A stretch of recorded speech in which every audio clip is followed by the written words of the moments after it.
Leçon 4. Ce que Jésus a dit sur la prière. Deuxième partie. Écriture, Matthieu 7, versets 7 à 11, Luc 11, versets 5 à 13. Vérité fondamentale. Dieu nous aime et veut que nous ayons de bonnes choses, tout comme nous aimons nos enfants et voulons qu'ils aient de bonnes choses. La prière modèle que Jésus enseigna à ses disciples, appelée généralement le Notre Père, Matthieu 6, versets 9 à 13, commence par ces mots. Notre Père qui est aux cieux. Dans le chapitre suivant de Matthieu, Jésus enseigne encore sur la prière et utilise une autre image. Les liens de parenté terrestre entre père et fils illustrent la relation qui existe entre le croyant et son Père céleste. Matthieu 7, versets 7 à 11. Demandez et l'on vous donnera. Cherchez et vous trouverez. Frappez et l'on vous ouvrira. Car quiconque demande reçoit, celui qui cherche trouve, et l'on ouvre à celui qui frappe. Lequel de vous donnera une pierre à son fils s'il lui demande du pain? Ou, s'il demande un poisson, lui donnera-t-il un serpent? Si donc méchant comme vous l'êtes, vous savez donner de bonnes choses à vos enfants, à combien plus forte raison votre Père qui est dans les cieux donnera-t-il de bonnes choses à ceux qui les lui demandent? Connaître Dieu comme Père. Voilà une raison pour laquelle les Juifs ne pouvaient pas comprendre Jésus. S'il était venu, comme le firent les anciens prophètes, proclamant le jugement contre eux et leur présentant un Dieu distant, inabordable, ils l'auraient peut-être mieux compris. C'était l'image de Dieu à laquelle ils étaient habitués. Quand Dieu descendit et parla à Moïse sur la montagne, il y avait du feu, du tonnerre, des éclairs, et quiconque touchait cette montagne mourait instantanément. Lorsque la présence de Dieu se mouvait dans le Saint des Saints, personne n'osait y pénétrer de peur de mourir sur le champ. Les Juifs connaissaient et craignaient un Dieu grand et saint qui rendait un terrible jugement. Cependant, Jésus est venu avec un message d'amour. Il présente Dieu comme un père et propose qu'il s'approche de lui comme d'un père. Les Juifs ne pouvaient simplement pas se représenter un Dieu de ce genre. Nous voyons la même chose aujourd'hui. Pour beaucoup, la chrétienté n'est qu'une religion à propos d'un Dieu lointain. Ils ne le connaissent pas vraiment. Ils ne sont jamais venus à Dieu par Jésus-Christ, afin de le connaître personnellement comme leur Père. Ils essaient donc de s'approcher de lui de la mauvaise façon. Mais, Dieu merci, il est notre Père, et nous pouvons nous approcher de lui parce que nous sommes ses enfants. Demandez, cherchez, frappez, croyez. Demandez et l'on vous donnera. Cherchez et vous trouverez. Frappez et l'on vous ouvrira. Matthieu 7, verset 7. La plupart des chrétiens savent que ce verset fait partie de la Bible, qu'ils l'utilisent ou non. Pourtant, trop souvent, nous ne recevrons pas ce que nous demandons. Nous ne trouvons pas ce que nous cherchons. La porte à laquelle nous frappons ne s'ouvre pas. Pourquoi? Nous faisons certainement quelque chose d'incorrect quand nous ne recevrons pas, parce que le verset suivant promet « Car quiconque demande reçoit. Celui qui cherche trouve, et l'on ouvre à celui qui frappe. » Verset 8. Quelle est la raison de notre échec? Un jour, j'ai lu le livre d'un missionnaire qui avait passé 32 ans en Terre Sainte. Cela se passait vers le début du siècle, alors que les coutumes du pays n'avaient pas changé depuis des siècles. Dans son livre, le missionnaire commentait ce passage de l'Écriture dans Matthieu 7, versets 7 et 8. Il fit observer, je pensais, comme la plupart des chrétiens, que lorsque Jésus affirmait « Demandez et l'on vous donnera, cherchez et vous trouverez, frappez et l'on vous ouvrira », cela signifiait « Si vous demandez et ne recevez pas une réponse immédiate, continuez à demander. » Toutefois, après avoir vécu en Terre Sainte pendant de longues années et m'être familiarisé avec le mode de pensée oriental, j'ai appris que ce n'était pas du tout ce que Jésus voulait dire. Lorsque quelqu'un frappait à la porte, les riches envoyaient leurs serviteurs s'enquérir du nom du visiteur. Si c'était quelqu'un de connu, il pouvait entrer tout de suite. Sinon, le serviteur allait voir le maître de maison pour demander s'il pouvait laisser entrer le visiteur. Donc, celui qui était connu bénéficiait de l'entrée immédiate. L'on ouvre à celui qui frappe. Si nous demandons et ne recevons pas, si nous cherchons et ne trouvons pas, si nous frappons et la porte ne s'ouvre pas, nous devrions avant tout nous demander si le maître de la maison nous connaît.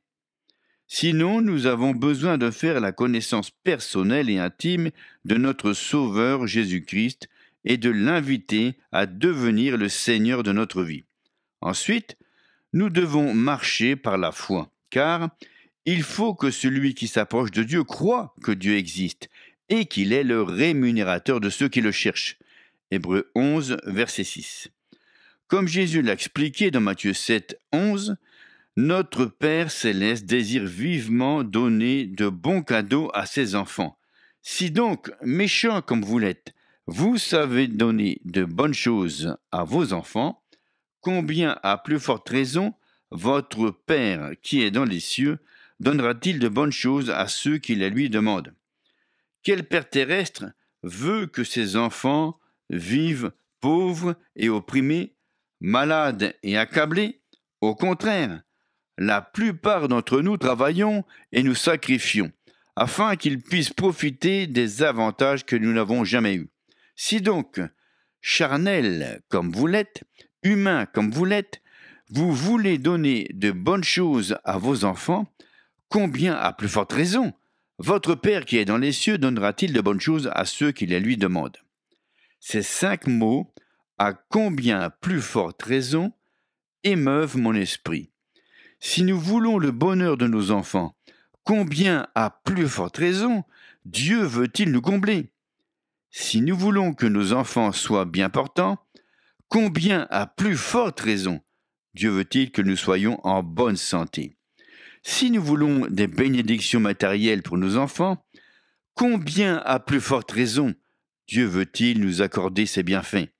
L'exposé de cette histoire par Luc nous donne quelques détails supplémentaires. Luc 11, versets 5 à 13. Il leur dit encore, « Si l'un de vous a un ami et qu'il aille le trouver au milieu de la nuit pour lui dire, « Ami, prête-moi 3 pains, car un de mes amis est arrivé de voyage chez moi et je n'ai rien à lui offrir. » Et si de l'intérieur de sa maison, cet ami lui répond, « Ne m'importune pas, la porte est déjà fermée, mes enfants et moi sommes au lit, je ne puis me lever pour te donner des pains. » Je vous le dis, même s'il ne se levait pas pour les lui donner parce que c'est son ami, il se lèverait à cause de son importunité et lui donnerait tout ce dont il a besoin. Et moi, je vous dis, demandez et l'on vous donnera, cherchez et vous trouverez, frappez et l'on vous ouvrira, car quiconque demande reçoit, celui qui cherche trouve, et l'on ouvre à celui qui frappe. Quel est parmi vous le père qui donnera une pierre à son fils s'il lui demande du pain? Ou s'il demande un poisson, lui donnera-t-il un serpent au lieu d'un poisson? Ou s'il lui demande un œuf, lui donnera-t-il un scorpion? Si donc, méchants comme vous l'êtes, vous savez donner de bonnes choses à vos enfants, à combien plus forte raison le Père céleste donnera-t-il le Saint-Esprit à ceux qui le lui demandent?